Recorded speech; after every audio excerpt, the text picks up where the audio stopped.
வெற்றிமாறன் ஸ்டோரியில துரை செந்தில்குமார் இயக்கி சூரி நடிப்புல வெளியான திரைப்படம் கருடன்.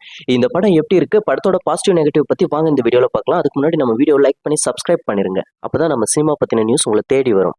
இந்த படத்தோட ஸ்டார்டிங்ல சசிகுமாரோட அப்பாவும் உன்னி மோகனோட அப்பாவும் ஒரு நல்ல ஃப்ரெண்ட்ஷிப்பா இருந்திருப்பாங்க. சோ இதனாலேயே இவங்களும் ஒரு நல்ல ஃப்ரெண்டா சின்ன வயசுல இருந்தே இருப்பாங்க. சூரி கர்ணாவா நடிச்ச உன்னி மோகனுக்கு ஏற்படுற பிரச்சனைகள் இருந்து பாதுகாக்க ஒரு நல்ல விசுவாசமான ஃப்ரெண்டா சின்ன வயசுல இருந்தே இருப்பாரு.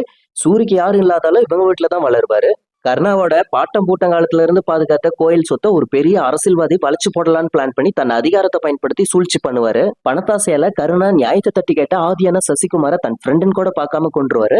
இதனால என்ன பிரச்சனைகள்லாம் ஏற்பட்டது, சூரியான சொக்கன் விசுவாசம் பக்கம் நின்னானா இல்ல நியாயம் பக்கம் நின்னானான்னு ஒரு சாதாரண அறுத பழசான பழிவாங்கல் கதையை தான் படமா பண்ணிருக்காங்க. ப்ளூ சட்டமாரன் சொன்ன மாதிரி தமிழ் சினிமால ஒரு 1,00,000 கதை வந்திருக்குங்க. பட் ஸ்கிரீன் பிளேல புதுசா எதுவும் பண்ணலனாலும் இம்பார்ட்டன்டான கேரக்டர் தவிர மற்ற கேரக்டருக்கு டீட்டெயில் வைக்காம படத்தை ஒரே நேர்கோட்டில் கொண்டு போனது பரவாயில்லைங்க.